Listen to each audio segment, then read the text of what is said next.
بسم اللہ الرحمن الرحیم۔ السلام علیکم۔ سونے سے پہلے تمام لائٹس بند کر دیں اور پردے گرا دیں، کیونکہ ایک نئی تحقیق کے مطابق سوتے ہوئے کمرے میں تھوڑی سی بھی روشنی آپ کے دل کے لیے اچھی نہیں۔ اکثر ہم کام کرتے ہوئے اپنی کرسی پر سو جاتے ہیں۔ بیٹھے بیٹھے سونا آرام دہ معلوم ہوتا ہے، لیکن اس سے پرہیز کرنا چاہیے، کیونکہ یہ جوڑوں کے امراض کا باعث بنتا ہے۔ اگر آپ کو گھٹنوں میں درد کی شکایت ہے تو الٹے پاؤں چہل قدمی کو معمول بنا لیں۔ اس سے نہ صرف گھٹنوں کا درد دور ہوگا بلکہ آپ کا وزن اور سٹریس بھی کم ہو جائے گا۔ نفسیات کے مطابق تمام جذباتی درد تقریباً 12 منٹ تک رہتا ہے۔ اس سے زیادہ وقت تک ہم خود سوچ سوچ کر درد کو بڑھاتے ہیں۔ سردیوں میں جلد پر خشکی بڑھ جاتی ہے۔ اس خشکی سے نجات کے لیے ایک چمچ دیسی گھی پی لیں۔ یہ جسم میں خشکی کو دور کر دے گا۔ گھریلو کام کرنے سے آپ کی عمر میں اضافہ ہوگا۔ تحقیق سے ثابت ہوا ہے کہ گھر میں روزانہ چھوٹے چھوٹے کام کرو، جیسے جھاڑو پونچھا لگانا، سیڑھیاں چڑھنا، آپ کے لیے اتنا ہی اچھا ہے جتنا کہ کھیلنا یا جم کرنا۔ یہ لمبی زندگی گزارنے کے لیے ایک بہترین روٹین ہے۔ زیادہ نمک کھانے کا ایک اور بڑا نقصان سامنے آ گیا ہے۔ زیادہ نمک کھانے سے پیشاب کے ذریعے جسم سے زیادہ پانی نکلنا شروع ہو جاتا ہے، جس سے گردوں پر زیادہ دباؤ پڑتا ہے۔ عمر بڑھنے کے ساتھ ساتھ گردے کمزور ہونے لگتے ہیں اور کئی طرح کے مسائل پیدا ہوتے ہیں۔ خود سے بات کرنا۔ جب آپ خود سے بات کرتے ہیں تو آپ کا دماغ بہت بہتر کام کر رہا ہوتا ہے۔ ماہرین نفسیات کے مطابق کئی بار دماغ میں بات کرنا کھوئی ہوئی چیزوں کو تلاش کرنے اور یاد رکھنے میں بہت مددگار ثابت ہوتا ہے۔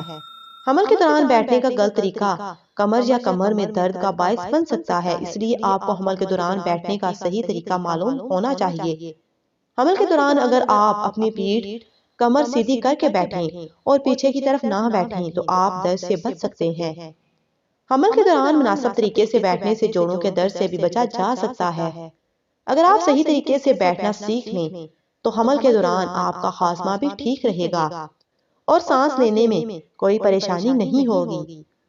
نفسیات کہتی ہیں کہ آنکھیں بند کرنے سے چیزیں جلدی یاد آ جاتی ہیں، اس لیے اگر آپ کوئی چیز بھول جائیں تو اپنی آنکھیں بند کر کے اس چیز کو یاد کرنے کی کوشش کریں، آپ کو وہ چیز ضرور یاد آ جائے گی۔ دودھ کی طرح ارکے گلاب بھی آپ کی جلد اور آنکھوں کے لیے فائدہ مند ہے، لہٰذا ٹھنڈے دودھ میں برابر مقدار میں ارکے گلاب ملا کر روئی بھگو دیں، پھر اسے اپنی آنکھوں کے اوپر رکھیں۔ تقریباً 20 منٹ کے بعد روئی کو نکال کر تازہ پانی سے چہرے کو دھو لیں۔ اگر آپ روزانہ ایسا کریں گے تو ایک ہفتے کے اندر اندر آپ کے چہرے پر سیاہ ہلکے نظر آنا غائب ہو جائیں گے۔ لیکوریا سے نجات دلانے میں گلاب کے پھول بہت فائدہ مند ثابت ہوتے ہیں۔ گلاب کے پتوں کو خشک کر کے اچھی طرح پیس لیں۔ اب ارکے گلاب صبح شام دودھ میں ملا کر پی لیں۔ ایسا کرنے سے سفید پانی کا مسئلہ چند دنوں میں حل ہو جاتا ہے۔ کسی بھی چیز کا زیادہ استعمال نقصان دہ ثابت ہو سکتا ہے، اور جب بات الیکٹرانکس کی ہو تو بہتر ہے کہ ہم ان کے استعمال میں احتیاط برتیں۔ فون کا زیادہ استعمال ایکنی کی وجہ بنتا ہے۔ بہت سی تحقیقوں سے یہ بات ثابت ہوئی ہے کہ موبائل میں جراثیم اور بیکٹیریا ہوتے ہیں اور آپ کی جلد پر آ جاتے ہیں اور داغ دھبوں کا باعث بنتے ہیں۔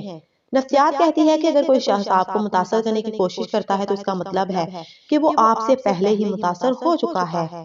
ذہین افراد بچپن سے ہی رات کو دیر سے سونے اور صبح دیر سے اٹھنے کے عادی ہوتے ہیں۔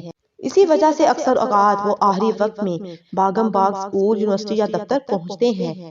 مردوں کے مقابلے خواتین کو فیصلہ کرنے میں زیادہ وقت لگتا ہے، لیکن وہ اپنے فیصلے پر زیادہ دیر تک قائم رہتی ہیں۔ جو لوگ صبح سویرے جاگتے ہیں وہ زیادہ ہوشیار ہوتے ہیں، چیزوں کو صحیح طریقے سے سمجھنے کے قابل، مسائل کو حل کرنے میں آگے ہوتے ہیں۔ جو لڑکیاں بیوٹی پروڈکٹس سے زیادہ کھانے پر خرچ کرتی ہیں، ایسی لڑکیاں دوسری لڑکیوں سے زیادہ پیاری